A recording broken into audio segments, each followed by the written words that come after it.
अस्सलामुअलैकुम। Horror stories के एक न्यू एपिसोड के साथ मैं हूं मजहर मलिक। कैसे हैं आप लोग? उम्मीद है खैरियत से होंगे।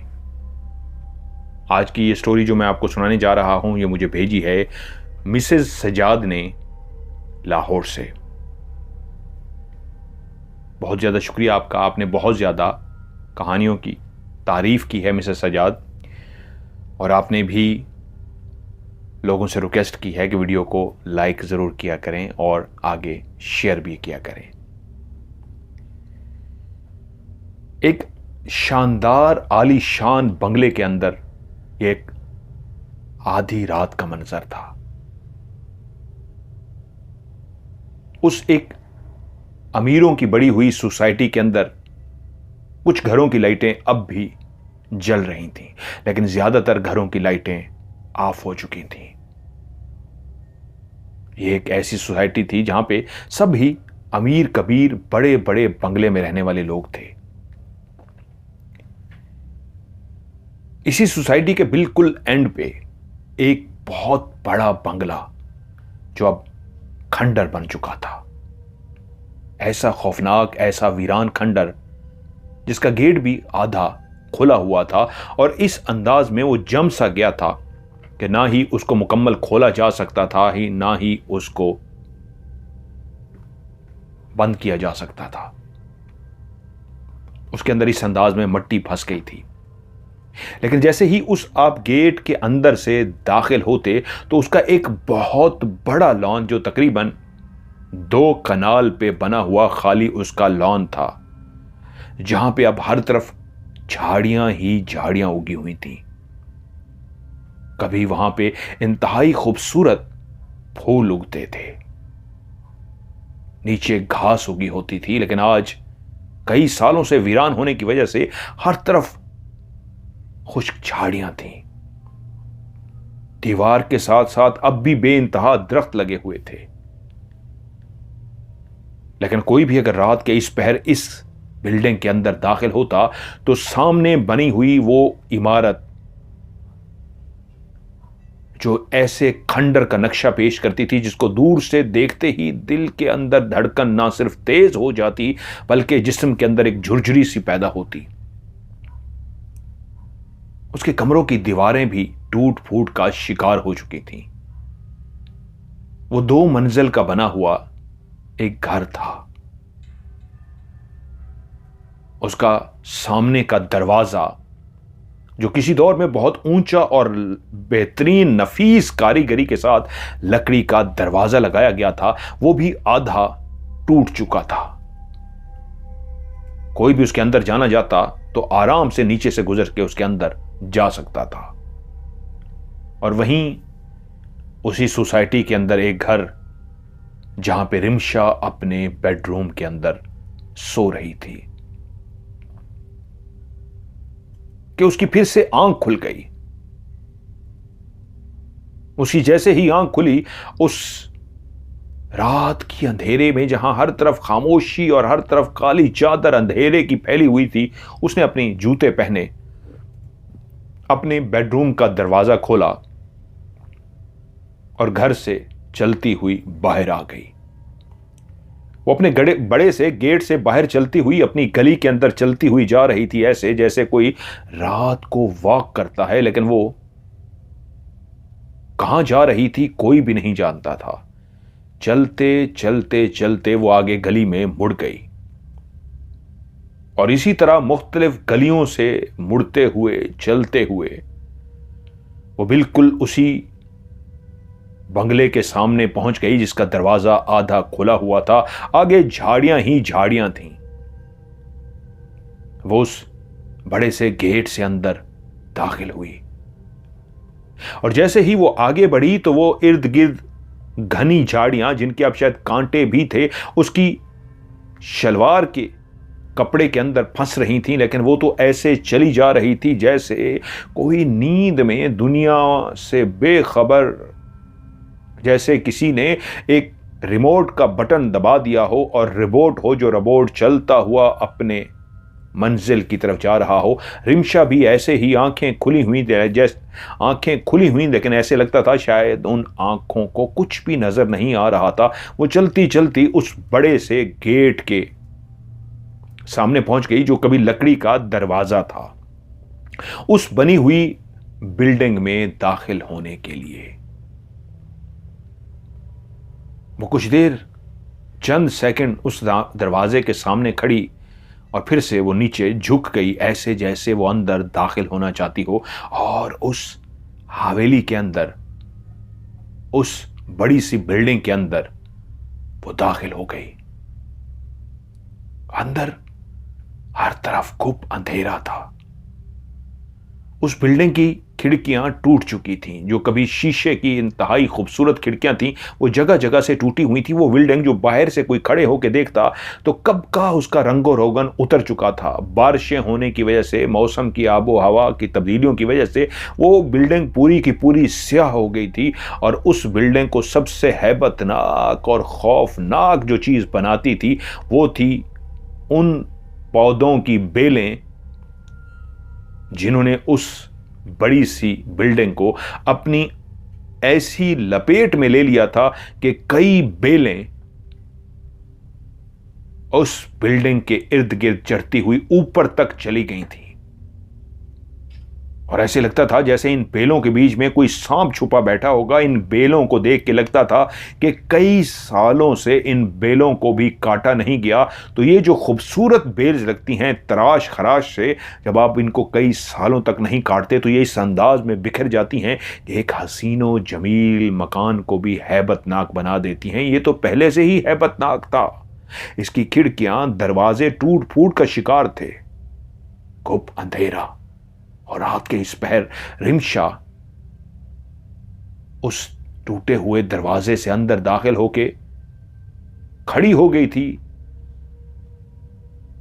अभी तक उसके कान में एक म्यूजिक बजने की आवाज आ रही थी, एक ऐसा जैसे कोई बांसुरी बजा रहा हो, एक ऐसी सुरीली बांसुरी कि जब वो अपने बिस्तर पर लेटी हुई थी और जैसे ही उसकी आंख खुली थी तो उसके कानों में एक बांसुरी की आवाज सुनाई दी थी। वो बांसुरी की आवाज नहीं थी, एक ऐसी जादुई बांसुरी थी जो उसको मदहोश कर देती। उसकी लहरें इस तरह खींचना शुरू कर देती कि वो बांसुरी की सुर, वो बांसुरी की आवाज आगे आगे चलती रहती और रिमशा उसके पीछे चलना शुरू हो जाती। जब उसकी आंख खुली थी कमरे के अंदर तो बांसुरी ऐसे लगता था जैसे घर के बाहर कोई खड़ा बजा रहा हो। और उस आवाज को सुनते ही वो उठ के उस बांसुरी की तरफ चल पड़ी थी। लेकिन जैसे ही दरवाजे पे पहुंची थी तो जो पहले लगता था बेडरूम में लेटे हुए कि कोई दरवाजे पे बजा रहा है, अब शायद वो दूर चला गया था, इसलिए वो उस आवाज को सुनते सुनते उसके पीछे चली गई थी। और वो आवाज उसको अपने पीछे पीछे ले जाते हुए उस दरवाजे के अंदर दाखिल कर चुकी थी। उस सुरीली बांसुरी के सुरों को, जो उसके कानों में कैसे सुर बखेर रहे थे, जो उसको दुनिया और जहां से बेखबर किए हुए बस इतना जानती थी कि इन सुरों को सुनते हुए मदहोशी की आलम में वो उस भयानक हैबतनाक घर के अंदर दाखिल हो चुकी थी। और तभी उसके कानों ने एक आवाज सुनी, तुम आ गई, तुम्हारा ही तो इंतजार था। यह आवाज उस बड़ी सी इमारत के अंदर गूंजी थी जहां हर तरफ अंधेरा ही अंधेरा था। कई सालों से यह इमारत बंद होने की वजह से धूल और मिट्टी इतनी जम चुकी थी कि अगर कोई भी अंदर पांव रखता तो उसके पांव उस मिट्टी में धंस से जाते। और उस दरवाजे के सामने खड़ी उस आवाज को सुन रही थी, जहां उसके सामने वो लकड़ी की जीने भी मौजूद थे जो ऊपर की सिमत जाते थे। नीचे वो बड़ा सा ड्राइंग रूम, उसके साइडों पे बने हुए कमरे जो अब भूत बंगले का मंजर पेश करते थे। एक इंतहाई खौफनाक और भयानक मंजर, एक ऐसा मंजर जिसको कोई भी देख के दहल सा जाता। और वो एक नाजुक सी लड़की वहां खड़ी उस आवाज को सुन रही थी, तुम आ गई, तुम्हारा ही तो इंतजार था। एकदम से वो फिर से बांसुरी की आवाज फ्लूट की आवाज फिर से उसके कानों में सुनाई दी और वो खड़ी खड़ी वहीं पे बेहोश हो गई। जब उसकी आंख खुली तो वो अपने बिस्तर पर मौजूद थी। वहीं डॉक्टर को भी बुलाया गया था। उसके अमीर मां बाप, जिनकी वो अकलौती औलाद थी, उन मां बाप ने अपनी उस अकलौती बेटी रिमशा को दुनिया की तमाम नेमतों से, तमाम दुनिया की उन आसाइशों से नवाजा था जो एक अमीर कबीर अपनी बेटी के लिए कर सकते थे। लेकिन ये सिलसिला एक ऐसा चल पड़ा था कि वो जब भी बेहोश होती तो पता चलता कि वो उसी बंद बंगले के अंदर मिलेगी। और ऐसा ही हुआ था। जब वो उठे और देखा कि बिस्तर पर बेटी नहीं है तो परेशान हो गए, समझ गए रिमशा वहीं गई होगी। वो भागते हुए वहां पहुंचे तो देखा अंदर दाखिल होकर रिमशा बेहोश पड़ी हुई है। वो उसको उठाकर ले आए थे। उसी फैमिली डॉक्टर को बुलाया गया था जो मुसलसल अपनी भरपूर कोशिश के बावजूद कामयाब नहीं हो सका था कि इस मसले का हल क्या है, क्योंकि ये पहली दफा थोड़ा हुआ था। अब तो ये सिलसिला महीने में 1 दफा 2 दफा हो जाता। पहली दफा जब ये हुआ था, ऐसे ही उसके कानों में एक बांसुरी की आवाज सी सुनाई दी थी। उस फ्लूट को सुनते ही वो उठकर बैठ गई थी। उसको कोई होश नहीं रहा था और वो चलती हुई नीचे पहुंच गई थी। और जब नीचे भी पहुंची तो इसी तरह चलती हुई उसी इमारत के अंदर दाखिल हो गई थी। और उसके बाद उसके कानों ने वही आवाज सुनी थी, तुम्हारा इंतजार था, तुम आ गई, मेरी मोहब्बत, मेरा प्यार, तुम आ गई। उसके बाद उसको कुछ याद नहीं रहता। लेकिन जब पहली दफा वो गई और बेहोश हो गई तो वालिदैन शदीद परेशान हो गए। बेटी को सुबह बिस्तर पे ना पाया कि इतनी जल्दी तो बाहर जा नहीं सकती। उसको ढूंढा गया, कहीं पे उसका पता नहीं था। एक बहुत ही खौफनाक बात थी कि कहां जा सकती है। उसकी जितनी भी फ्रेंड्स थी, सबसे बेस्ट फ्रेंड मायरा, उसको कॉल की गई और उसने लाइल्मी का शिकार किया कि उसका कोई इरादा भी नहीं था कोई जाने का, वो कहीं नहीं जा सकती। उसको ढूंढा गया कि उसकी किस्मत अच्छी वहीं पे अपने घर के अंदर क्रिकेट खेलते हुए लड़कों ने शॉट लगाई तो बॉल उसी घर के अंदर जा गिरी। दिन की रोशनी में तो वहां पे कोई भी चला जाता था, रात को कोई भी नहीं जाता था। तो वो लड़का बॉल लेने के लिए जब उस बिल्डिंग के अंदर दाखिल हुआ तो बिल्कुल उसी टूटे हुए उस बड़े से गेट से वो दाखिल हुआ, झाड़ियों से गुजरता हुआ बॉल को ढूंढते ढूंढते ढूंढते उस टूटे हुए गेट के करीब पहुंचा तो तभी उसकी निगाह पड़ी। अब दिन की रोशनी थी, अंदर सूरज की किरणें अंदर भी उस इमारत के अंदर जा रही थी, जिसकी वजह से उसने देखा कि कुछ जमीन पर पड़ा हुआ है, कुछ है। तो वो चलता हुआ करीब गया तो क्या देखता है कि एक लड़की जो वहां पे बेहोश पड़ी है। उसने जैसे ही उस लड़की को देखा तो अपनी बॉल उठाना तो फौरन भूल गया।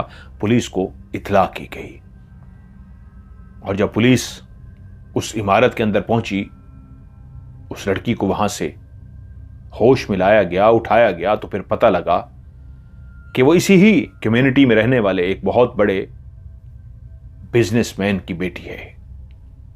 और यूं उसके वालिदैन को इत्तला की गई, जो पहले ही अब पुलिस के अंदर रिपोर्ट करवाने जा रहे थे, परेशान थे कि उनकी बेटी वहां पे बेहोश मिली है। वो एक बहुत बड़े रईस थे, उनको कोई मसला ना हुआ, पुलिस से वो बेटी को तो लेके आ गए, लेकिन परेशान हो गए कि ये क्या हुआ। डॉक्टर को बुलाया गया तो डॉक्टर ने कहा बहुत सारे लोगों को नींद में चलने की बीमारी होती है, शायद ये नींद में चल कर गई है। जब उसको होश में लाया गया, उससे पूछा गया तो उसको कुछ भी याद नहीं था। उससे पूछा गया कि तुम उस बंद घर तक कैसे पहुंची, तुम्हें वहां से लेकर आए हैं, क्या हुआ था? तो उसने इतना बताया कि नहीं, मैं तो अपने बिस्तर पर सोई थी, मुझे इतना याद है, आप लोग मुझे बता रहे हैं मैं वहां से मिली हूं, मुझे कुछ याद नहीं। अब घर वाले इस बात पे शदीद परेशान हो गए कि इसका हल क्या करें। इसका हल भी तो कुछ नहीं था। तो डॉक्टर जितना ट्रीटमेंट कर सकता था उसने कहा नींद में चलने की बीमारी होती है। उसने अपनी तरफ से जो भी ट्रीटमेंट था वो कर दिया। महीना तो पूरा ठीक गुजर गया, लेकिन फिर से अगला महीना, और जब मां बाप उसको जगाने के लिए कमरे में पहुंचे तो देखते हैं बेटी फिर गायब है। इससे पहले कि वो दोस्तों से या इधर उधर से खबर लेते तो वहीं पे उनके दिमाग में फौरन से ख्याल आया, कहीं फिर से ये चलती हुई उस बिल्डिंग के अंदर तो नहीं चली गई। और ये ढूंढते हुए सीधे वहां पहुंचे तो क्या देखते हैं, जहां से पहले वो बेहोश जमीन पे पड़ी हुई थी, आज भी वो वहीं पर मौजूद थी। और दूसरी दफा जब वो उसको उठाकर लाए तो डॉक्टरों से मशवरे किए गए, इधर उधर जितने भी डॉक्टर थे उन सबको दिखाया गया कि दूसरी दफा ऐसा हो रहा है, बेटी को कुछ याद भी नहीं होता और वो क्यों वहां चली जाती है। अब जब मुसलसल इस तरह के सिलसिले शुरू हो गए कि महीने में एक दफा या 2 महीने में एक दफा, अब तो ऐसा होने लगा था महीने में 1 या 2 दफा भी होने लगा। तो आज जब वो उठाकर लाए थे तो डॉक्टर रिमशा के बाप से बोला, देखिए मैंने जितना साइंस को पढ़ा है, जितना मैंने डॉक्टरी को पढ़ा है, उसमें जितना भी इसका इलाज कराया गया है उसी हिसाब से सारी मेडिसिन और ट्रीटमेंट दिया गया है। लेकिन हैरत की बात यह है, जो 2 बातें मुझे हजम नहीं हो रही। पहला, वो जब आपको पहली दफा ये पता लगा, दूसरी दफा, तीसरी दफा, फैमिली डॉक्टर था, डिटेल से डिस्कस कर रहा था, आप लोगों की आंख तक नहीं खुलती। वो दरवाजा खोलती है, जाती है, किसी को पता तक क्यों नहीं लगता। और चौकीदार के होने के बावजूद, चौकीदार जो मुसलसल जागता है, जिसका उसके बाप ने इंटरव्यू किया था, उससे पूछगछ की थी तो उसने कहा था वो मुसलसल जागता है। लेकिन जिन दिनों में रिमशा यहां से जाती थी तो उसने इकरार किया था कि मुझे नहीं पता, मैं हशाश बशाश बैठा होता हूं, मुझे खुद ब खुद ऐसी आंख सी लग जाती है कि कुछ पता ही नहीं चलता। वो दिन को सोता था, भरपूर नींद लेता था कि रात को मैं बिल्कुल एक्टिव रहूं, और वो एक्टिव भी होता।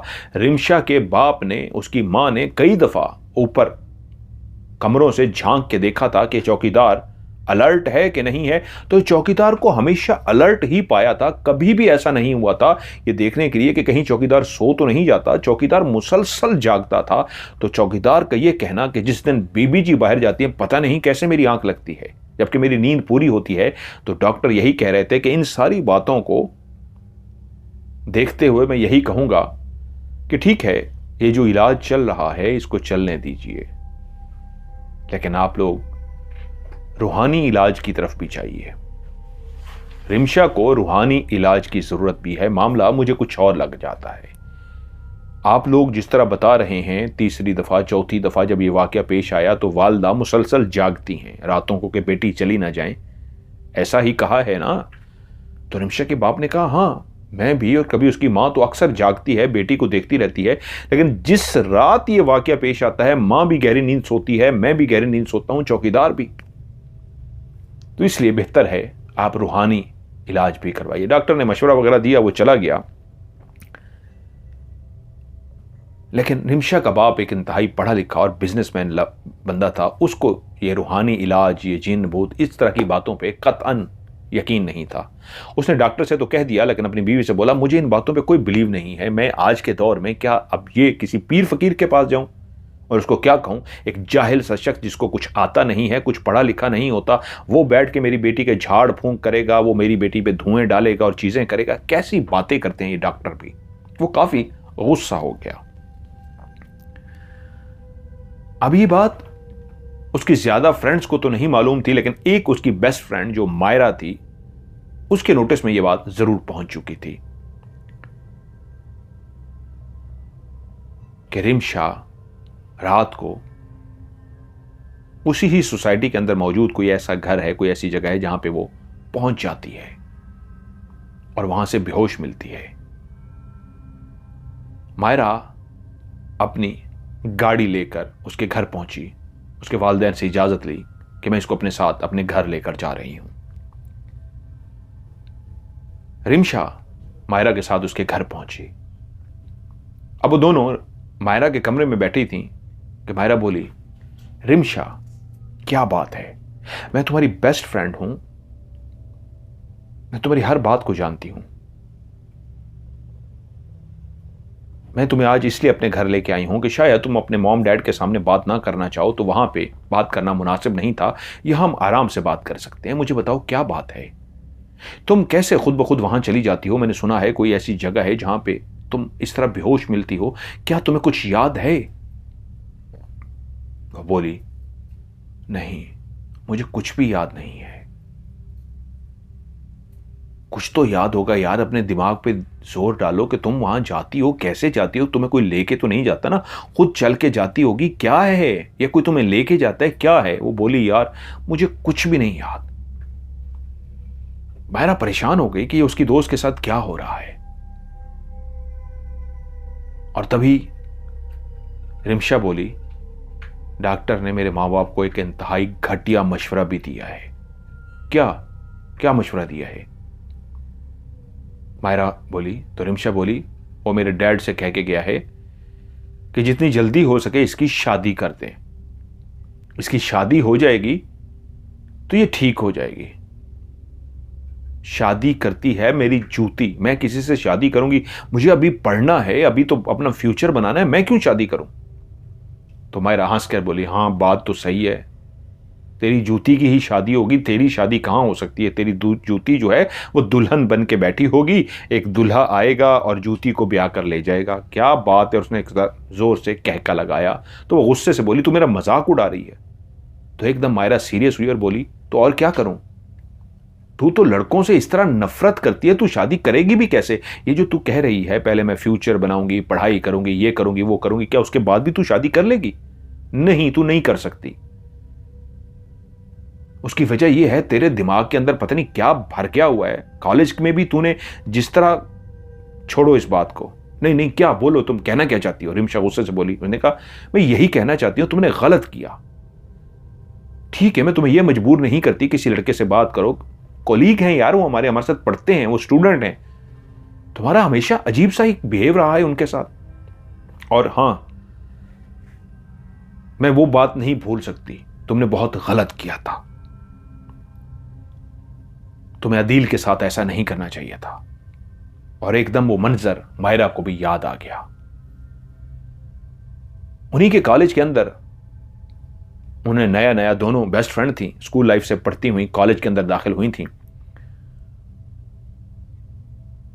अब कॉलेज के अंदर तमाम लोगों से तारुफ का एक जो सिलसिला होता है, 1-2 महीने में वो हो चुका था। और वहीं पढ़ते हुए मायरा ने देखा था कि एक लड़का जो उस कॉलेज का, जो इंतहाई खूबसूरत भी और इंतहाई शरीफ सा था, आंखें झुकाए रखता था, किसी लड़की की तरफ देखता नहीं था। कोई लड़कियां अक्सर उसके करीब से गुजरते हुए उसको मजाक में कोई जुमला भी कह देती थी तो वो सर झुकाए इसी तरह चला जाता था। लड़कियों की मजाक का वो निशाना बनता था। वो इतना सादा और इतना शरीफ सा था, शक्ल का बहुत अच्छा था, लेकिन बहुत ही मासूम सा। कि एक दिन मायरा और रिमशा कैंटीन पे बैठी थी और अदील उसी तरह मासूमियत से अपने खूबसूरत चेहरे के साथ चलता हुआ आया और इस तरह आकर खड़ा हो गया जैसे रिमशा से बात करना चाह रहा हो। तो मायरा ने मजाक से कहा, जी बोलिए अदील साहब, कोई काम है? तो उसने अपनी गर्दन हिलाई जैसे कहना चाह रहा हो, गर्दन हिला के, हाँ काम है। हाँ हाँ बोलो, मायरा ने शौक से लहजे में कहा।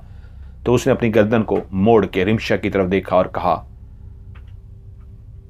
पता नहीं क्यों मुझे आपसे प्यार हो गया है, आप मुझे बहुत अच्छी लगती हैं। अभी उसने जुमला इतना ही कहा था कि मुझे आपसे प्यार हो गया है और आप मुझे अच्छी लगती हैं, इससे पहले कि उसके मुंह से कोई और जुमला निकलता और वो कहने के लिए आया भी था और वो कहने ही लगा था कि अपनी जगह से रिमशा खड़ी हुई और इतने जोरदार थप्पड़ उसके मुंह पे कस के दिया। वो बेचारा हड़बड़ा गया और चीखती हुई बोली, तेरी इतनी जुर्रत, तूने अपनी शक्ल देखी है गंदी नाली के कीड़े? तू मुझसे सारी दुनिया के सामने कैंटीन में आके इस तरह मोहब्बत का इजहार करेगा कि तू मुझसे प्यार करता है? तूने शक्ल देखी है अपनी? और उसके बाद वो गुस्से में इतना कुछ कहती गई कि उसके आंसू निकलना शुरू हो गए। उसको अपनी बहुत बेइज्जती महसूस हो रही थी, सारे हंसना शुरू हो गए थे। वो लड़कियां भी शायद मौजूद थी जो उस पर मजाक उड़ाती थी, जो उसको इंतहाई शरीफ सा समझती थी। उसने पता नहीं क्या कह दिया था कि रिमशा ने भड़क के उसको थप्पड़ भी मार दिया था और उसकी बेइज्जती कर रही थी कि बाकायदा इर्द गिर्द कैंटीन पे जो बैठे लड़के लड़कियां थे वो हंसना शुरू हो गए और वहीं पे एक दो फिक्रे भी किसने कस दिए। अरे ये तो मजनू निकला, हम तो इसको शरीफ समझते थे, ये तो बड़ा दीवाना और मजनू निकल आया, आज के दौर का मजनू। और जोरदार कहका लगा। वो वहां खड़ा ना हो सका, वहीं से मुड़ा और कॉलेज से ही बाहर चला गया। लेकिन मायरा बोली, रिमशा ये तुमने क्या किया है? मैं जानती हूं तुम स्कूल लाइफ में भी लड़कों से हमेशा दूर रही हो, लेकिन अगर यार उसने कह ही दिया था ऐसा तो उसको आराम से मना कर देती, थप्पड़ मारने की क्या जरूरत थी? रिमशा का पारा चढ़ चुका था। बोली, उसकी यार जुर्रत कैसे हुई? सब बैठे हुए थे, सबके सामने आके उसने मुझे कहा है। उसने कहा, यार उसने ऊंची आवाज में थोड़ा कहा था, हल्की आवाज में कहा था, किसी को आवाज भी नहीं गई थी, कोई तवज्जो भी नहीं कर रहा था हमारी तरफ। हाँ कोई तवज्जो कर रहा होता तो तुम्हारा इतना गुस्सा बनता था? इतना गुस्सा? तुमने बहुत ज्यादती की है। नहीं, उसने ज्यादती की है। खैर बात तो रफा दफा हो गई, लेकिन अगले दिन वो कॉलेज नहीं आया। यहां तक कि कई दिनों तक लड़कियां नोट करती रहीं वो कॉलेज नहीं आया। मायरा ने भी कहा, रिमशा वो कॉलेज नहीं आ रहा, तुमने उसके साथ ऐसा किया है। उसको शायद वो बहुत मासूम सा था, सादा सा था, उसको अपनी बेइज्जती महसूस हुई। उसके बाद देखो वो कॉलेज नहीं आ रहा, यहां तक कि पता चला वो कॉलेज ही छोड़ गया। उसके बाद कभी किसी को नजर ही ना आया। और आज शादी की बात पे जब उसने कहा था रिमशा ने कि शादी करती है मेरी जूती, और यहीं से उसने छेड़ा था इस टॉपिक को मायरा ने कि तू शादी कैसे करेगी, तुझे तो मर्दों से इतनी नफरत है, तेरी वजह से वो एक मासूम सा नौजवान अपना कॉलेज छोड़ गया था। यार वो बड़ा कॉलेज है, मेरिट पे दाखिला होता है, यकीनन उसका मेरिट पे दाखिला हुआ था, लेकिन तेरी वजह से उसने कॉलेज छोड़ दिया। ये ठीक नहीं है। तभी तेरा इस तरह का गुस्सा देख के मैं हैरान हो जाती हूं। और बात मजाक मजाक में इतनी सीरियस हो गई कि वो बोली, अच्छा अब तू मुझे लेक्चर देगी, तू मुझे इसलिए लेके आई थी कि तू मेरे से बात कर सके। और इस तरह बात बढ़ती बढ़ती उसका गुस्सा एकदम से और हाई हो गया और रिमशा पांव पटकते हुए बोली, जा रही हूं मैं तेरे घर से। गुस्से में वो एकदम बोली, और वो जानती थी मायरा मैं इसको रोकने की कोशिश करूंगी, ड्राइवर के साथ भी भेजूंगी तो ये गुस्से वाली लड़की है, नहीं ये इस वक्त कोई बात सुनेगी। उसने कोशिश की घर में उसको रोकने की, लेकिन उसके गुस्से को वो देख चुकी थी। वो पांव पटकते हुए बाहर चली गई और चलती चलती उसके घर से दूर जो एक बस स्टॉप था वहां पे जाकर खड़ी हो गई। अब उसको याद आया कि जब मायरा उसको उसके घर से लेने आई थी तो उसने पर्स तक नहीं लिया था, अपना सामान भी नहीं उठाया था कि वही उसको छोड़ देगी। अब बस स्टॉप पे खड़ी वो सोच रही है क्या करूं, काफी देर हो गई, बस भी नहीं आ रही और वो खड़ी परेशान है। उसी वक्त उसको महसूस हुआ जैसे वो अकेली नहीं है। उस बस स्टॉप पे उसके करीब कोई और भी है। एक अजीब सी खुशबू सी आई, जैसे मुर्दे को कफूर की खुशबू लगाई जाती है, ऐसे कफूर की खुशबू सी आई उसके नाक में, जैसे खुशबू आई। उसने मुड़ के पीछे देखा, पीछे कोई भी नहीं था। एक दिन की रोशनी थी, अंधेरा नहीं फैला था, लेकिन फिर भी एक ऐसा एहसास कि कोई पीछे मौजूद है। उसने 2-3 दफा मुड़कर देखा, पीछे कोई भी नहीं था। अब क्या करूं?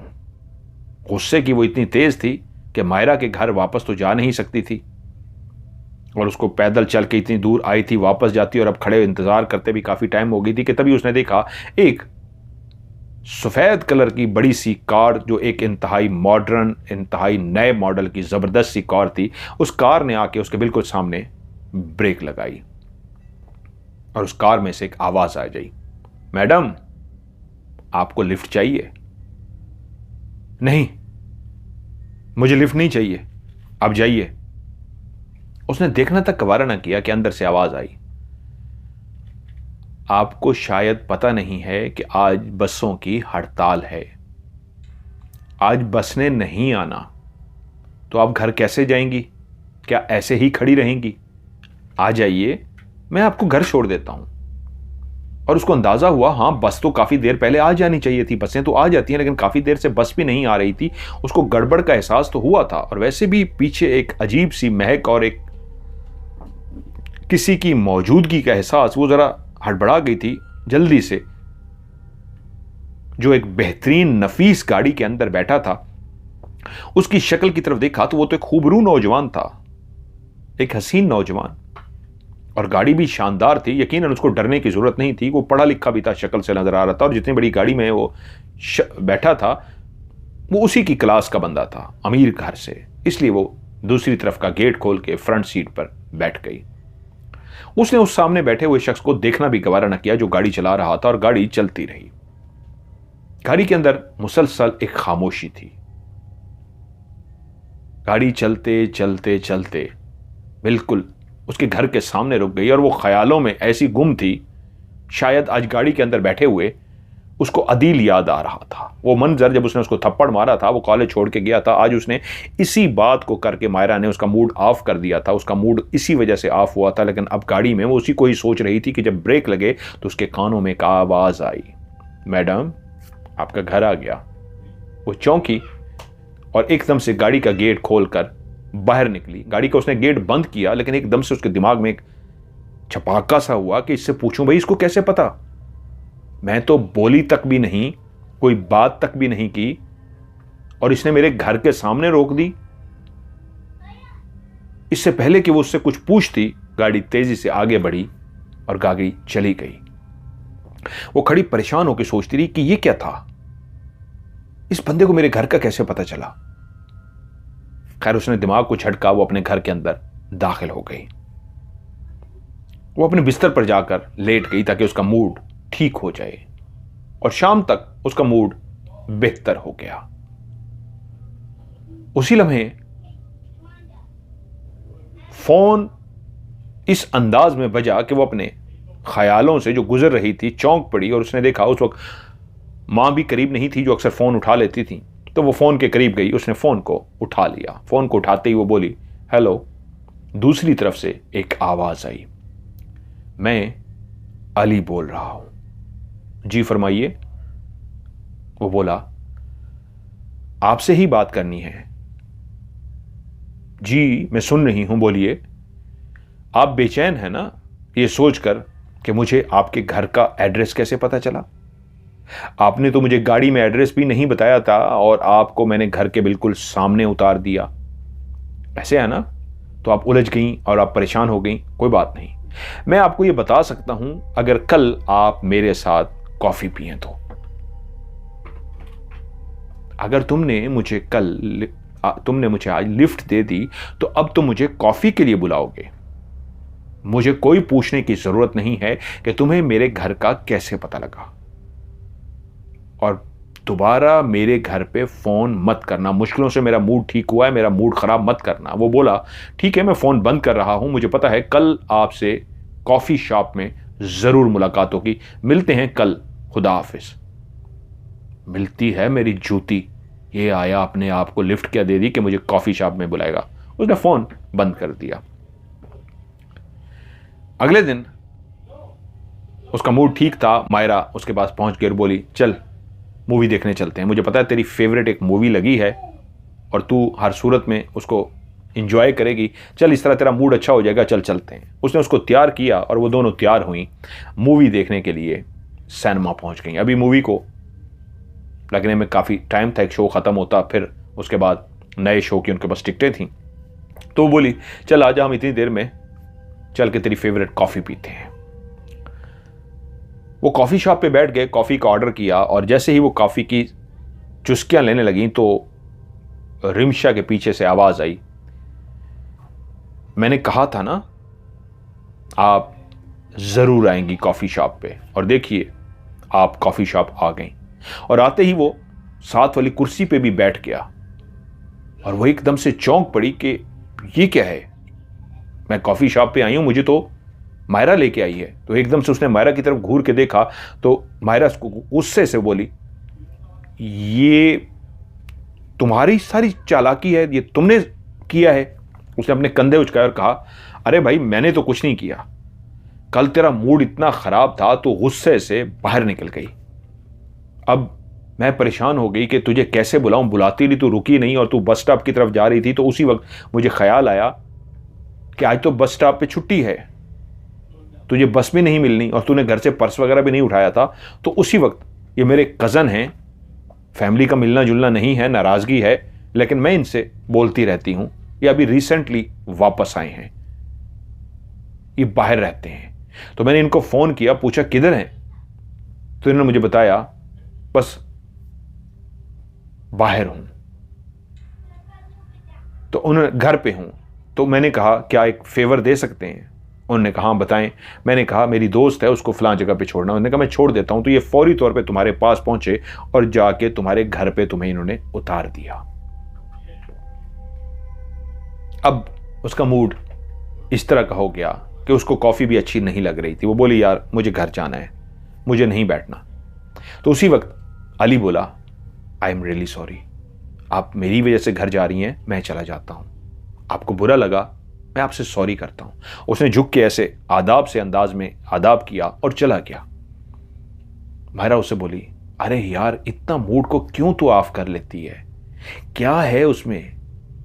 कितना हैंडसम है, अमीर है, सब कुछ है, क्या है उसमें? तुझे बैठना ही चाह रहा था, उसने ऐसा तुझे क्या कह दिया था यार? तू भी ना कमाल करती है। चल आ जा, नहीं देखते मूवी। मायरा का भी मूड ऑफ हो गया। मायरा ने उसको लिया और घर छोड़ दिया। घर आके उसको लगा कि आज उसकी वजह से मायरा का भी मूड ऑफ हो गया। अली ने क्या कहा था? अली ने तो कोई ऐसी बात नहीं की थी, लेकिन मैंने ऐसा क्यों किया? उसको अपने कहीं पे अजीब सा महसूस हुआ। वहीं वो जैसे ही घर के अंदर दाखिल हुई तो एक बड़ी सी उसकी डॉल, बचपन में उसके डैड ने उसको कई डॉल लेके दी थी, लड़कियों को गुड़ियों का शौक होता है, लेकिन एक डॉल इतनी बड़ी थी जो उसके कद के बराबर थी, बहुत बड़ी डॉल थी। और वो उसकी सबसे फेवरेट डॉल ऐसी थी कि जब वो छोटी सी थी तो इतनी बड़ी डॉल के साथ खेलते हुए उसको अच्छा लगता था। अभी भी वो डॉल उसने सामने सजा कर रखी हुई थी। वो कमरे के अंदर जैसे ही दाखिल हुई तो उसने एकदम से देखा डॉल जो बैठी होती थी उस तरह उसने उसको बिठाया हुआ था, एकदम से नीचे की तरफ गिर गई।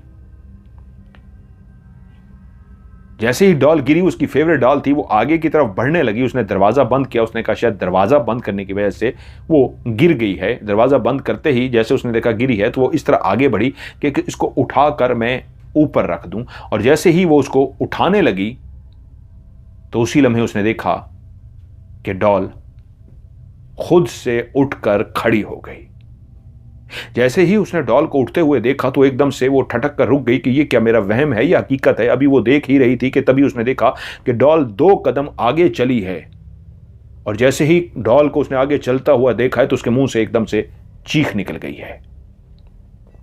वो जोरदार चीख ऐसी थी कि उसकी मां भागती हुई आ गई। क्या हुआ? वो थर-थर खड़ी कांप रही थी। जब मां ने उससे पूछा क्या हुआ तो उसने डॉल की तरफ इशारा किया तो देखा डॉल अपनी जगह पे मौजूद है। अब वो अपनी मां को क्या बताती? मां ने पूछा क्या हुआ बेटा? उसने कहा कुछ नहीं, शायद मैं डर गई थी, मेरा मूड अच्छा नहीं था, मैंने मायरा का भी मूड खराब कर दिया और मैं शायद डर गई। अपनी बात को वो कवर कर गई। मां ने कहा चलो ठीक है। मां चली गई। लेकिन रात को उसको नींद नहीं आ रही थी। उसको अली भी याद आ रहा था, कितना अच्छा, कितना हैंडसम था, कितना नौजवान था, लेकिन मैंने क्यों उसको ऐसे झाड़ दिया, क्यों इस तरह उसके साथ किया? ऐसे सोचते सोचते वो अपनी खिड़की के पास गई और उसने अपनी खिड़की खोल दी और खिड़की के अंदर खड़े हुए वो सोच रही थी अली के बारे में कि उसी वक्त उसके कानों में एक आवाज आई, आप मुझे सोच रही हैं ना? वो एकदम से चौंकी, देखा तो सामने अली खड़ा है। वो एकदम से घबरा के पीछे हटी और बोली आप यहां क्या कर रहे हैं? तो बोला हाय क्या करें, बस आप हमारी मोहब्बत को ठुकरा रही हैं तो हमें याद आया कि आप इस वक्त हमें जरूर याद कर रही होंगी। और देखिए हम आपकी घरों की दीवारों को फलांग के आपके अंदर दाखिल हो गए हैं, अपनी जान को अपनी हथेली पे रख के, इसकी परवाह किए बगैर कि आपका चौकीदार देख ले या कोई देख ले तो हमारा क्या हशर होगा। देखिए फिर भी हम आपके सामने खड़े हैं, क्या होगा? गोली मार देगा तो आपके लिए तो हम गोली खाने को भी तैयार हैं। वो बोली प्लीज प्लीज आप यहां से जाइए, बाकी मेरा चौकीदार देख लेगा, बहुत गलत होगा। कहेगा क्या गलत होगा? गोली लगेगी, आपके लिए गोली खाने को भी तैयार है। बस अब हम नहीं जाएंगे। तो बोली प्लीज प्लीज आप जाइए, एक शर्त पे जाएंगे, अगर आप हमारे साथ वादा कीजिए कि कल फलां जगह पे कॉफी पीने के लिए हमारे पास आएंगी। तो उसने ना चाहते हुए कि ये जल्दी से चला जाए कहा ठीक है मैं वादा करती हूं, कल मैं आपके साथ कॉफी पीने आऊंगी। इस बहाने वो वहां से चला गया और वो मुस्कुरा दी। उसको वाकई अली बहुत अच्छा लगा था। अगले दिन, इससे पहले कि वो रात को सोई, फिर से उसके कानों में बांसुरी की आवाज सुनाई दी। रात को जैसे ही फ्लूट बजा वो अपने बिस्तर से ना सिर्फ उठकर बैठ गई बल्कि वही बांसुरी की सुरीली धुन उसके कानों में क्या पड़ी कि वो बिस्तर से नीचे उतरी। उसने अपने कमरे का दरवाज़ा खोला और चलती हुई अपने घर से बाहर आ गई। वही रात का अंधेरा था। जैसे ही वो बड़े गेट के पास पहुंची तो चौकीदार फिर से सो रहा था। जैसे वो फ्लूट की आवाज, उस बांसुरी की आवाज, एक ऐसी धुन निकलती कि जैसे घर वालों को, उस चौकीदार को गहरी नींद की आगोश में पहुंचा देती। और वो चलती हुई बाहर निकल गई। चलते चलते चलते उसी घर के अंदर वो दाखिल हो गई। लेकिन आज क्या देखती है, उस घर के अंदर जो हमेशा गुप अंधेरा पड़ा रहता था, जहां से एक कानों में सिर्फ आवाज सी आती थी, तुम्हारा इंतजार था, तुम आ गई। आज क्या देखती है, बिल्कुल दरमियान में एक मसहरी सजाई गई है, ऐसे जैसे एक इंतहाई खूबसूरत सा बिस्तर होता है। ऐसा बिस्तर जैसे बादशाहों के दौर में एक बिस्तर होता था कि उसके चारों तरफ सर वाली साइड पे भी, पांव वाली साइड पे भी पाए से लगे होते थे ऊंचे से, और उसके ऊपर छतरी सी बनी होती थी। यानी एक ऐसा बेड, मॉडर्न, जो लोगों ने देखा होगा आज भी बड़े घरों में मौजूद होता है, जिसके चारों साइडों पे लकड़ी लगी होती है और उसके ऊपर एक छत सी डली होती है। एक ऐसी बेड, एक ऐसी मसहरी सी बनी थी जिसके चारों तरफ इंतहाई कीमती नायाब किस्म के रेशमी पर्दे पड़े हुए थे। और वो अभी उस टूटे हुए लकड़ी के दरवाजे के अंदर दाखिल ही हुई थी कि आज घुप अंधेरे में डूबा हुआ वो मकान मोमबत्तियों से जलाया गया था। मुख्तलिफ जगहों पे मोमबत्तियां जल रही थी। उस मसहरी के अंदर भी मोमबत्तियां जल रही थी कि कानों में एक आवाज सी गूंजी, आ जाइए, मैं आपका ही मुंतजिर हूं, आ जाइए। और वो चलती हुई सीधी उस मसहरी के पास पहुंच गई। जैसे ही वो उस मसहरी के पास गई तो उसने पर्दे को हटाया और खुद ब खुद उस मसहरी पे वो लेट गई। तभी हर तरफ वो जो मोमबत्तियां जल रही थीं वो खुद ब खुद बुझ गईं। उस पूरे घर के अंदर एक गुप अंधेरा हो गया और उसके कानों में आवाज आई, मैं कब से तरस रहा था आपसे मिलने के लिए, आज हमारे मिलन का दिन है। और तभी उसको पर्दा हटता हुआ महसूस हुआ, जैसे उस रेशमी पर्दे को किसी ने हटाया हो। और उसके बाद उसको कुछ याद नहीं था, जैसे वो सो सी गई थी। लेकिन अगले दिन जब उसकी आंख खुली तो वो इस बात पे हैरान थी कि उसका जिस्म पूरा का पूरा इस तरह दुख रहा था जैसे पूरे जिस्म में शदीद तकलीफ हो। उसके अंदर उठने तक की हिम्मत नहीं थी। और उसको इस बात पे झटका लगा कि उसके वजूद के ऊपर सिर्फ एक रजाई पड़ी थी। वो रात जो ख्वाब, एक सोने के लिए वो कपड़े पहन के अपनी सोई थी, वो सब के सब उसके कपड़े उतर कर नीचे पड़े हुए थे।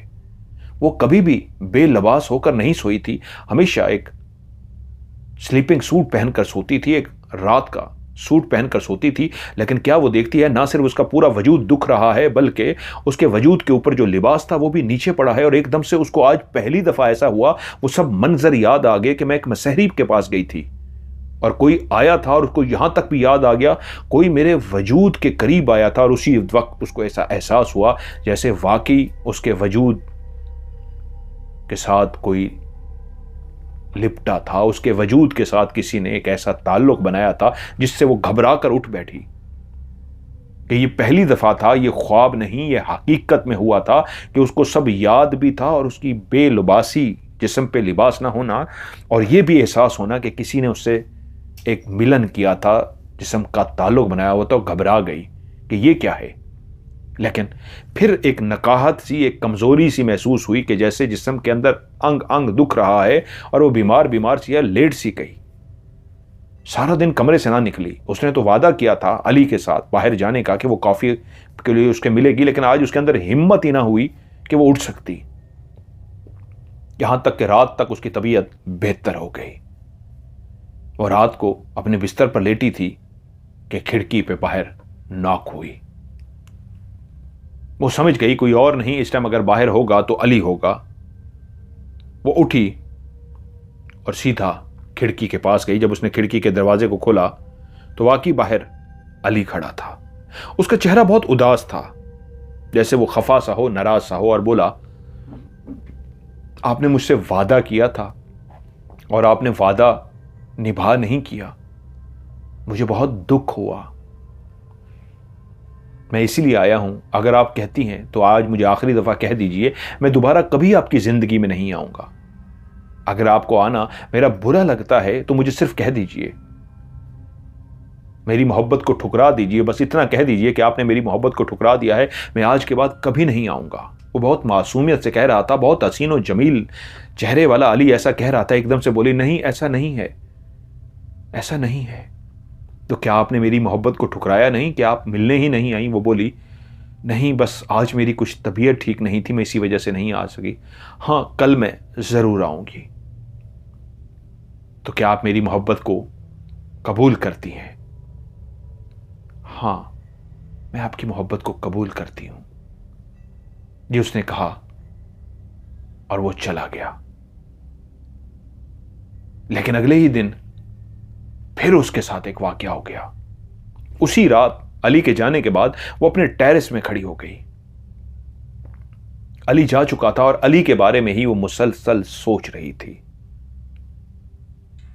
कि वहीं टेरेस के ऊपर टहलते हुए उसको महसूस हुआ, उसकी निगाह पड़ी कि कमरे के अंदर कोई मौजूद है। नीचे वाले कमरे की तरफ उसको ऐसा जैसे एहसास हुआ कोई मौजूद है, तो वो तेजी से नीचे वाले कमरे की तरफ गई कि मां जागी है या कौन आया है, किसने लाइट जलाई थी कमरे की, और लाइट जलाने की वजह से वो चौकी, इस वक्त तो मॉम डैड सो रहे होते हैं, चौकीदार अंदर आ नहीं सकता, तो कौन है। वो देखने के लिए जब नीचे गई तो क्या देखती है, कमरे के अंदर एक अजीबो गरीब सी खुशबू, गुलाब के और सफेद मोतियों के फूलों की खुशबू फैली हुई है। पूरा कमरा खुशबू से महक रहा है कि उसी लम्हे उसको महसूस हुआ पर्दे के पीछे कोई है। उसने एकदम से कहा, कौन है वहां? पर्दे के पीछे कौन है? कि बकायदा पर्दा हिला, जो भी पीछे था उसने पीछे खड़े होकर पर्दे को हिलाया और तभी उसने एक काला स्याह साया तेजी से पर्दे के पीछे से निकलते हुए देखा और वो तेजी से गायब हो गया। उसके मुंह से एक चीख निकली। उसकी मां बाप भागते हुए पहुंचे जहां पे वो बेटी खड़ी थी, उससे पूछा क्या हुआ, तो उसने कहा यहां पे कोई था। वो एक काला स्याह सा था, एक साया सा था, इंसान के कद का, और मैंने तेजी से उसको पर्दे के पीछे से निकल के गायब होते देखा हुआ है। और उसका बाप उस कमरे में मौजूद फैली हुई गुलाब और मोतियों की खुशबू को सूंघ के पहली दफा चौंक सा गया और बेटी से बोला, क्या तुमने कोई खुशबू लगाई है? वो बोली, नहीं। तो ये खुशबू कहां से आ रही है? मां भी चौंक गई, ये तो कमरे से आ रही है।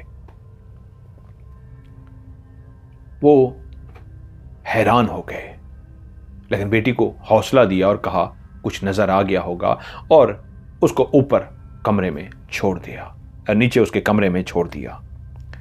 लेकिन उसके बाप को पहली दफा ऐसा लगा जैसे नहीं, बेटी आज कुछ डरी हुई है और कमरे की जिस तरह की खुशबू है कुछ तो गड़बड़ है।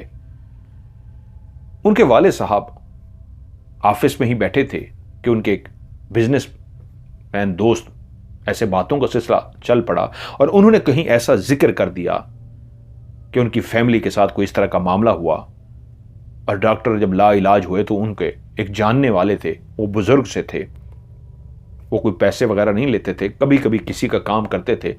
तो इस तरह की जब उनको कहानी सुनाता रहा तो वो बोले, यार मुझे उनसे मिलना है। तो वो बोले, अरे भाई तुम कब से यकीन करने शुरू हो गए, तुम तो इन बातों को मानते नहीं। लेकिन उसने कहा जो भी है मुझे उनसे मिलना है। रफीक साहब उनका नाम था, वो जो बुजुर्ग थे। उधर रिमशा ठीक हुई तो अली के साथ मिलने पहुंच गई। अली के साथ बैठ के उसने ढेरों बातें की और वाकई अली को देख के अली से उसको बेइंतहा प्यार हो गया। अली बहुत खूबसूरत नौजवान था और उसको अब भाग गया था, उसने उसकी मोहब्बत का इकरार कर लिया था। और तभी एक ऐसा सिलसिला अली के साथ उसका शुरू हो गया कि अली आता, उसको पिक करता और वो उसके साथ घूमने चली जाती कि एक दिन मायरा की उसको कॉल आई। उसने उससे पूछा कैसे हालात चल रहे हैं।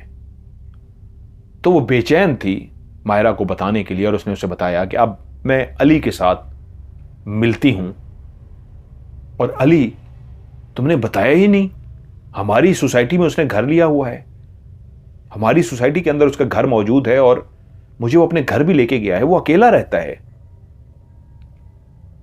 उसका घर भी बहुत शानदार है, और तुम्हें सच बताऊं अली मुझे पसंद आ गया है, मैं अली से प्यार करने लगी हूं। तो मायरा उससे बोली हाँ यार, लेकिन मेरे वालदैन जो हैं इनका आपस में बहुत ज्यादा है। मैं भी अली से पूछी नहीं क्या वो अपने वालदैन के साथ वापस नहीं आया, वो अकेला रहता है। उसने कहा हाँ। उसने कहा यार असल में हमारे वालदैन आपस में मिलते नहीं है ना, उनकी नाराजगी है, तो इसलिए मैं भी जरा नहीं मिलती। वो तो उस दिन मुझे एक जगह पे मिल गया था अली, तो मुझे पता लगा, तो उसने मुझे बताया कि मैं वापस आया हुआ हूं, तो मैं ज्यादा बात भी नहीं कर सकी, मैं भी जल्दी में थी, लेकिन मैंने उससे नंबर वगैरह ले लिया था। तो तुम्हारी एकदम उस दिन जब घर से निकली तो मुझे कुछ समझ नहीं आई, तो एकदम से मेरे दिमाग में पता नहीं क्यों अली आ गया, मैंने इसलिए उसको एकदम मिलाया, तो उस वजह से उसने कॉल भी उठा ली, वो कुदरती हुआ मैंने उसे तुम्हारे पास भेज दिया। लेकिन सच्ची पूछूं तो मेरा कतन मकसद ये भी नहीं था कि तुम अली से प्यार करो या अली के साथ शादी करो, ये तुम्हारी अपनी मर्जी है, अगर तुम्हें पसंद आ गया है तो वेल एंड गुड, बट मैंने तुम्हारी हेल्प के लिए भेजा था। अच्छा है, तुम्हें भी अगर किसी से प्यार हो गया है तो ये तो खुशी की बात है,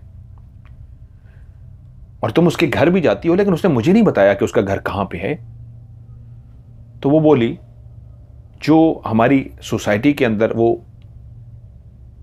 बंद घर पड़ा हुआ है, उसका साथ वाला घर अली ने लिया हुआ है, वही अली का घर है, और मैं अक्सर उसके घर जाती हूं। दोनों दोस्त बैठी, गपशप की और चली गई। अब उधर बाप नोट कर रहा था कि बेटी मुसलसल कमजोर से कमजोर होती जा रही है, उसका चेहरा मुरझाता जा रहा है, दिन ब दिन चेहरे की रंगत पीली पड़ती जा रही है, जैसे खून खत्म होता जा रहा हो। बाप परेशान हो गया। और उधर रफीक साहब से उनकी मुलाकात हुई। रफीक साहब को देखते ही उनको अंदाजा हुआ कि ये वाकई अल्लाह के नेक बंदे हैं और इन पे एतमाद किया जा सकता है। उन्होंने अपनी सारी बात बेटी की उनको बता दी, कैसे वो नींद में चलती है और ऐसे जाती है, वहां पे बेहोश मिलती है। उधर रफीक साहब ने कहा मुझे 1-2 दिन दे दीजिए, अपना नंबर दे दीजिए, मैं इनसे आपसे राब्ता करके जल्द ही आपसे बताता हूं क्या मामलात हैं।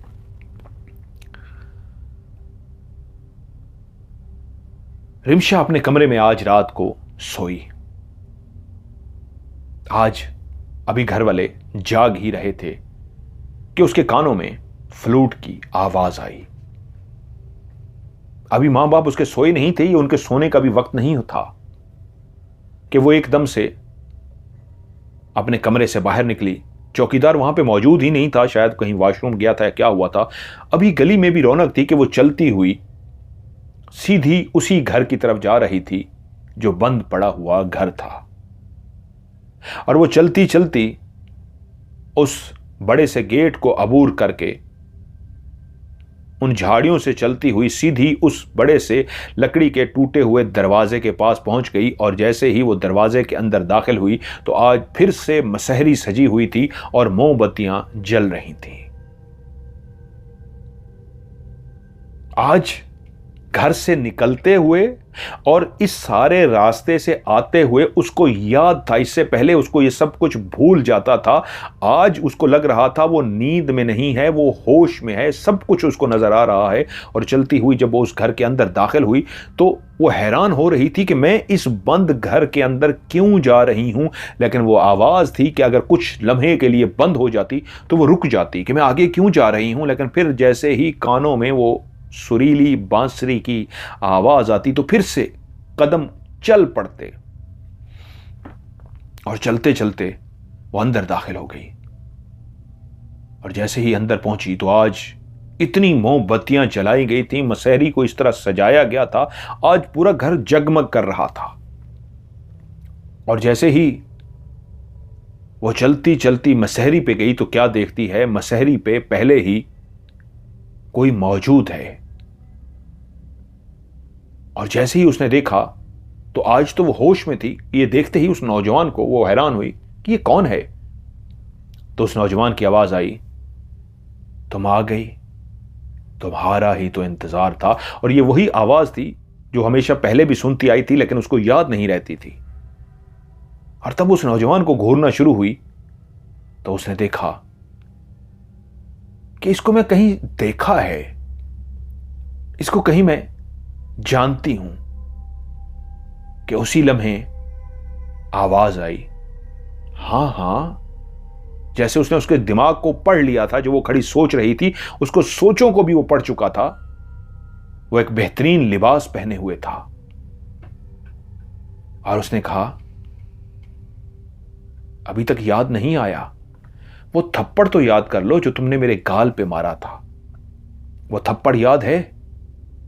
नहीं। अदील तो याद होगा, कैंटीन पे सबके सामने तुमने उसे मारा था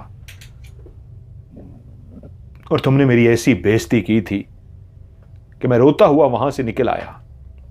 लड़कों ने सबने मेरे ऊपर इतनी आवाजें कसी कि मुझसे बर्दाश्त ही ना हुआ और मैं रोता हुआ घर क्या पहुंचा कि मुझे अपनी लाइफ से ही नफरत होगी। मैंने कभी किसी लड़की की तरफ देखा तक नहीं था। तुम पहली लड़की थी जिसको देखते ही मुझे प्यार आ गया। कहां से मेरे अंदर हिम्मत आई कि मैंने इजहार भी कर लिया, लेकिन पहली ही दफा किसी को देखा और इतनी बड़ी बदतमीजी और इतनी ज्यादा मेरी इंसल्ट की गई कि मुझसे बर्दाश्त ही ना हुआ। मैं सेंसिटिव था कि मैंने खुदकुशी कर ली।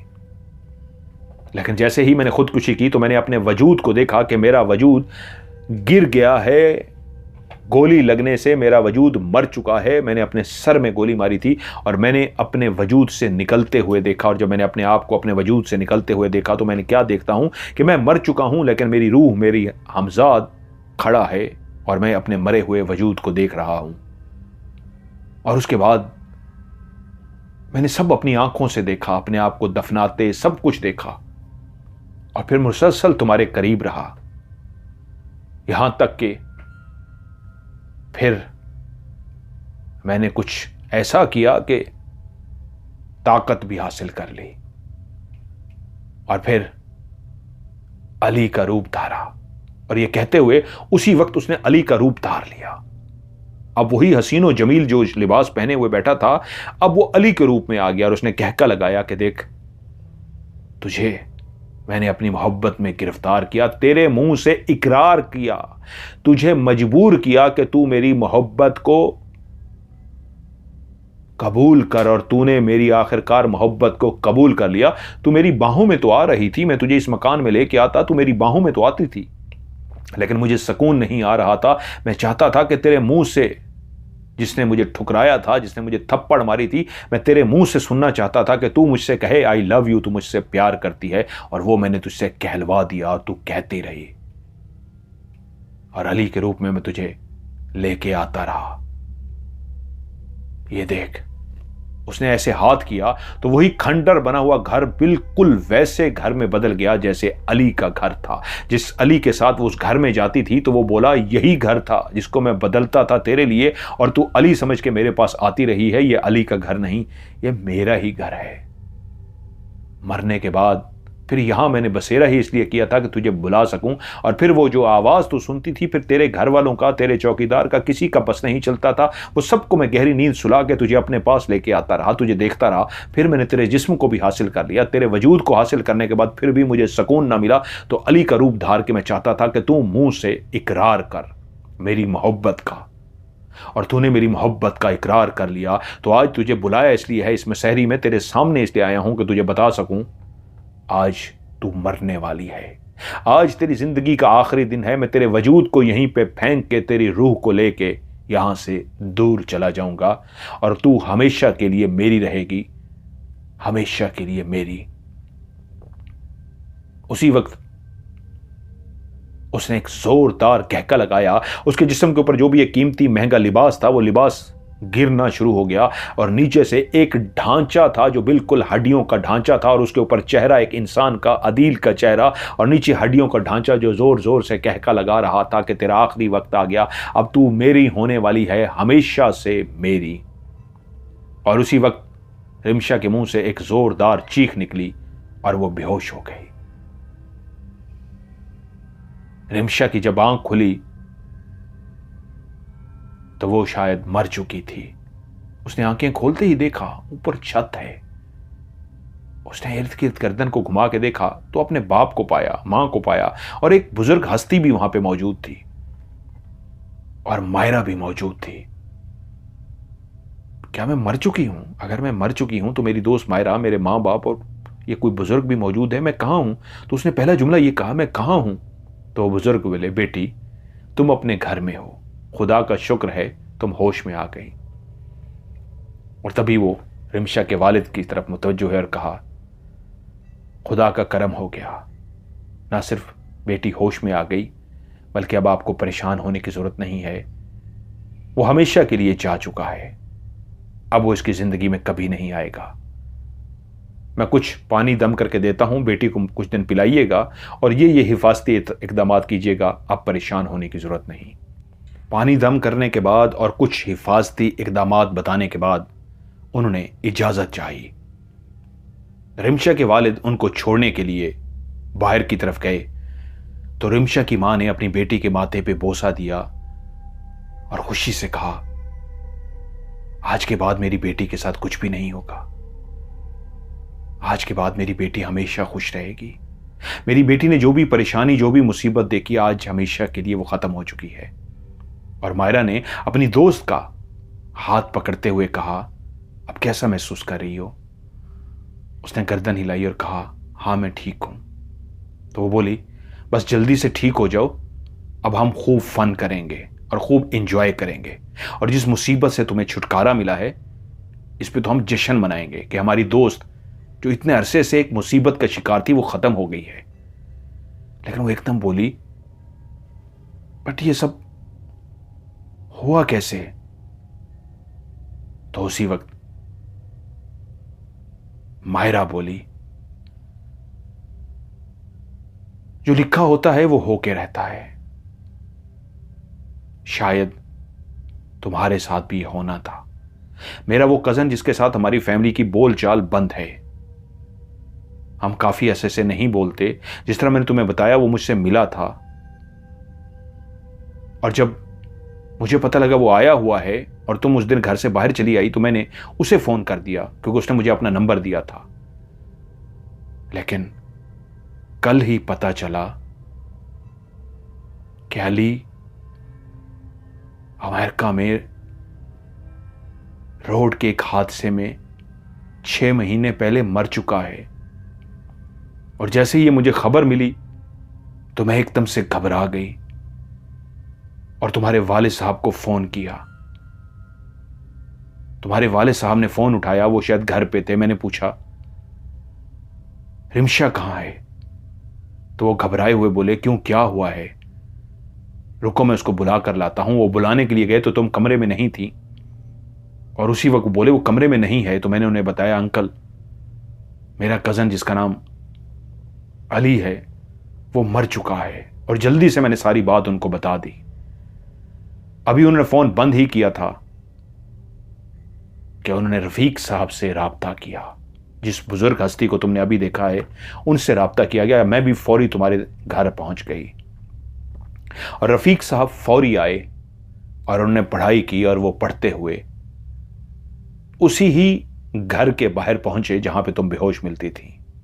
और जब वो घर के अंदर पहुंचे तो घर के अंदर उनको रोशनी सी नजर आई, और जैसे ही वो अंदर दाखिल हुए वो शैतान जो तुम्हें बेहोश करना चाहता था वो उनके सामने खड़ा था। और उसके बाद वो उससे मुखातिब हुए, तुम बेहोश हो चुकी थी। उन्होंने हमें ज्यादा डिटेल से नहीं बताया, तुम्हारे वालिद साहब को बताया है, लेकिन हमें जो सरसरी बताया है वो यही है कि वो तुम्हें मार के अपने साथ लेके जाना चाहता था, और उसी ने ही अली का रूप धारा हुआ था। लेकिन रफीक साहब के पहुंचने की वजह से, और मैंने जब उनको बताया तो उस वजह से शायद वो पहले ही जान गया था कि रफीक साहब पढ़ चुके हैं, और रफीक साहब अल्लाह के ऐसे अल्लाह के वली हैं जो उसका खात्मा कर सकते थे, जो उसका मुकाबला कर सकते थे। इसलिए वो जल्दबाजी में तुम्हें एक ऐसे टाइम पे अपने पास बुला चुका था जो सोने का टाइम नहीं था, जिस वक्त सारे घर वाले जाग रहे होते थे उसने उसी वक्त बुला लिया था। और यही उसकी गलती थी। उधर से रफ़ीक साहब भी पहुंच गए और तभी उन्होंने क्या पढ़ाई की, तुम्हारे वालिद साहब और रफ़ीक साहब थे, क्या हुआ कि वो तो उन्होंने हमें नहीं बताया, लेकिन ये बताया कि उस अदील को, जिसकी आत्मा तुम्हें लेने के लिए आई थी, जिसने अली का रूप धार रखा था, उन्होंने उसको हमेशा के लिए भेज दिया है और तुम्हें बेहोशी की ही हालत में तुम्हारे वालिद साहब वहां से घर लेके आए। रफ़ीक साहब तुम पे काफी पढ़ते रहे, वो तुम पे कुछ ऐसा कर चुका था, शायद वो तुम्हें मारना चाहता था, तो तुम खौफ से बेहोश नहीं हुई थी, उसके किए हुए किसी ऐसे अमल की वजह से बेहोश हुई थी कि तुम मौत की तरफ जा सकती थी, लेकिन रफ़ीक साहब तुम्हें होश में ले आए। क्या तुम्हें वो बातें याद हैं? तुम कैसे गई थी और तुमने क्या देखा? तभी उसको वो सब याद था और रिमशा ने बताया ये पहली दफा था। हाँ, नहीं नहीं नहीं नहीं नहीं, वो ऐसे चौंकी और बोली एक दफा पहले भी हुआ था। और उसने मां की तरफ देखा, जैसे मां के सामने बात ना करना चाह रही हो। तो मां ने कहा बेटी ये एक बीमारी है, एक परेशानी वाली बात थी, खुल के बता दो, कोई बात नहीं।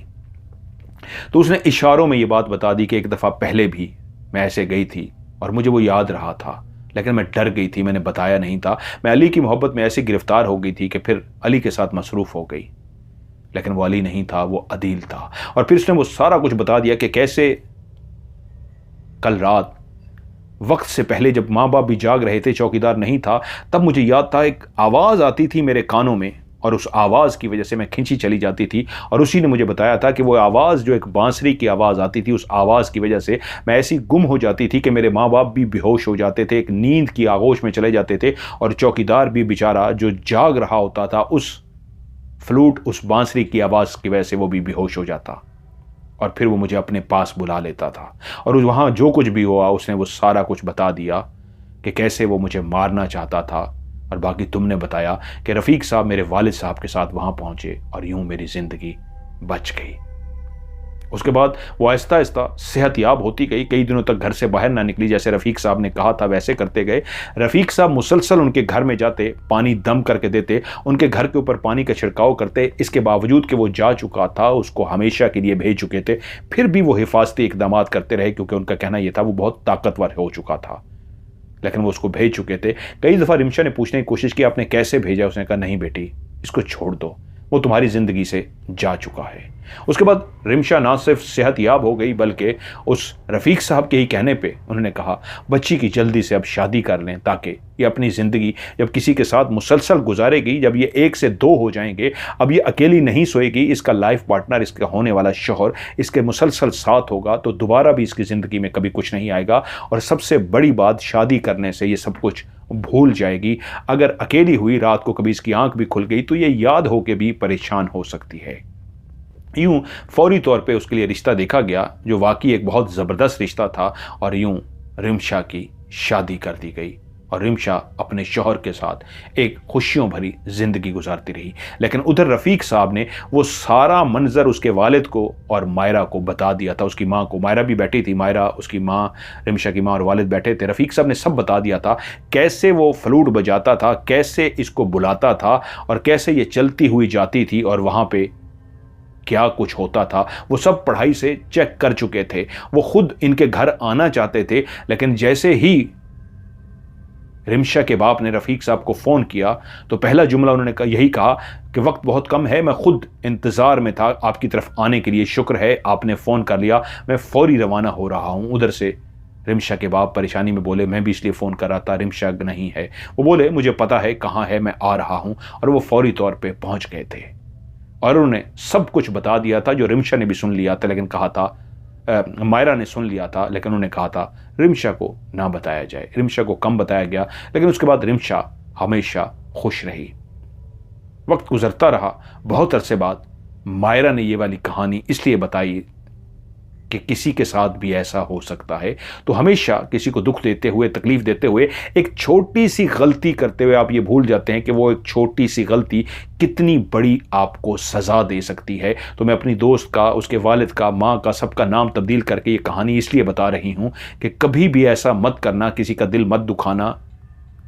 तुम्हारे गुस्से के आगे, तुम माँ बाप के लाडले हो और तुम्हारे गुस्से के आगे तुम सबका सामने, रिमशा ने भी गलत किया था, उसकी बेइज्जती तो कर दी थी, लेकिन उस बेइज्जती के सिले में उसने खुदकुशी कर ली थी।